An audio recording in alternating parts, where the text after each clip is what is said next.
Thank you all so much, and I'm so excited to be here. I got actually invited at the very last minute yesterday, and I now realize I'm replacing the woman that may have gone into labor.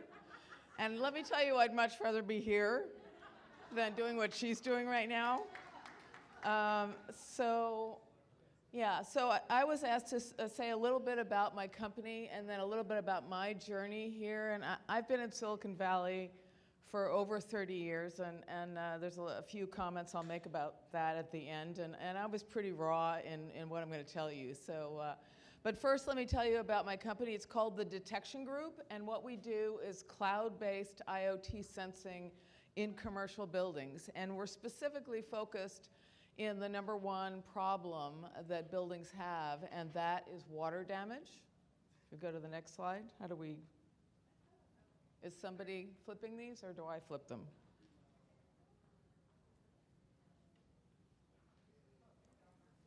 Hey, that's an actual building in San Francisco. We call it the Waterfall Building. Water damage, a lot of people are surprised that water damage is the number one property loss claim every year in buildings.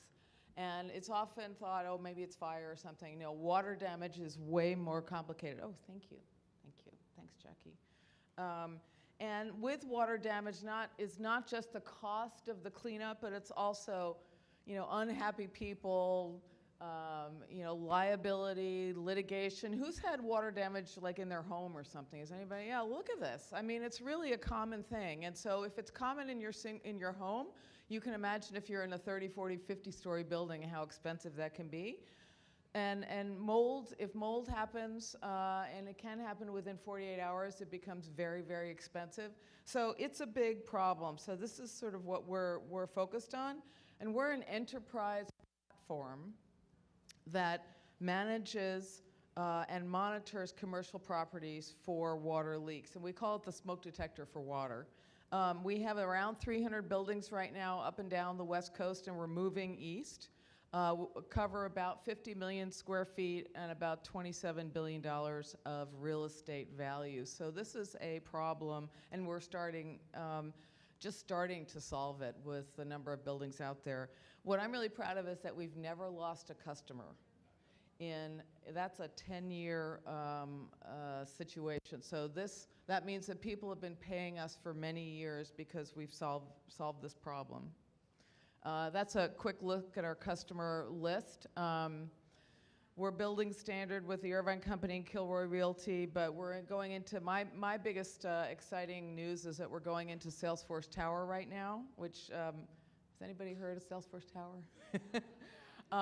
Tallest building west of Chicago, and we're going in there. We're being installed right now. So it's a really exciting time for us. And just simply how it works is that we place sensors, wireless sensors in buildings where you have the propensity for water damage. So that's in mechanical areas, janitorial, kitchens, and such. And the unique thing about the system is it communicates to the cloud, and then we tell the building people, building personnel, exactly where the leak is located, and that's done automatically, and phone calls are made, and it says, you have a leak on the 24th floor, suite 2402, under the sink. And so the people can respond quickly and get the problem solved. And we also track every piece of equipment like you would in an IoT situation in the building. Importantly, we're not doing it with Wi-Fi, we're doing it with RF because we need better security than Wi-Fi offers right now, and also we need longer distance. These are some of the buildings that we recently did. Salesforce Tower is on the right. We're still in process there. The one on the left is Foundry Square. That's where, in San Francisco also, that's where IBM Watson is on the West Coast, so we're pretty excited that we're protecting Watson out here. And some of the other important buildings, the one in the middle is the first one of three that we just installed in Chicago. So we're now in the Chicago metro area with 3 skyscrapers. This is our team. We have a small team. It's 8 people, 4 executives. You'll notice there's one other female on this team, and Cindy Anderson, our VP of Marketing. And one statement I'll make about the whole gender equality thing. I don't think there's going to be, my personal opinion is that I don't think there's going to be a lot of progress until more women are in power. And that period. And I mean, that means CEOs, heads of VC companies, Congress, everywhere. That's my view. So my experience in Silicon Valley, I've been here for 30 plus years. The first thing I asked the fellow who invited me, Geese, do I tell the truth about this? Because, there's been a lot of things that have gone on, and I always wonder, I don't want to discourage younger women to go forward just because, it's been a bit of a challenge for us. As I was thinking about it, though, what occurred to me, and I didn't really sort of put this all together until last night at 10 o'clock or whenever I was putting the slides together, I have never worked on an executive team where I was not the only woman. Think about that. Since the 80s. And the exception is sometimes the HR person is a woman. I've also, and until now, of course, now I'm the CEO, so I can hire women. We still have only myself on our board of directors, so there's me and 4 men. I'm trying to change that, but that's a fact. Also never had a female boss. And, just sort of never thought about that. Hashtag me too. The one that you might be shocked at, I did discover, this was in the mid-90s, but I did discover that I was paid significantly less than my male counterparts on a IPO document. That's how I found out. And fundraising. I'm fundraising right now for my venture, and it's interesting. Let's put it that way. And so I think that I look forward to the time where we don't have like women-focused venture groups. I don't want to go to a woman-focused venture group. I just want to go to a venture group. So that would be my comment. Thank you.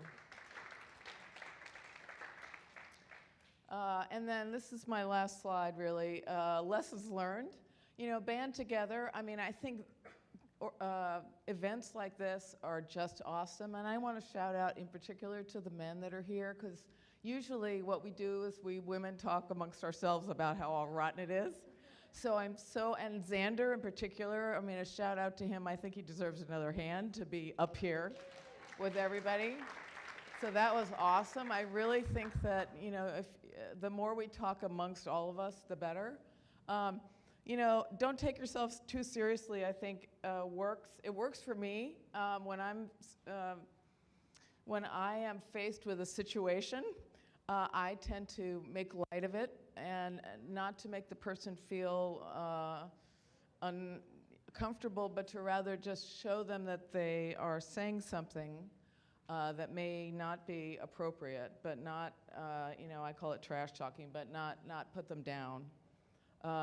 And I think, these other things, being different is good, generally, until it isn't. But so I think using who you are to be different, whether it's the color of your skin or what you look like, is because people remember that. And I think that's a plus. I think when you're doing salary negotiations, bringing data is really important. I learned pretty recently that men talk all the time about how much they make. I don't know if this is true, guys, but this is what I was told. And we never talk about it. So, just bring the data, whether it's data from your colleagues or data from studies. And then, finally, just stick with it and have some fun. So that's all my prepared comments. I appreciate having the opportunity to speak with you.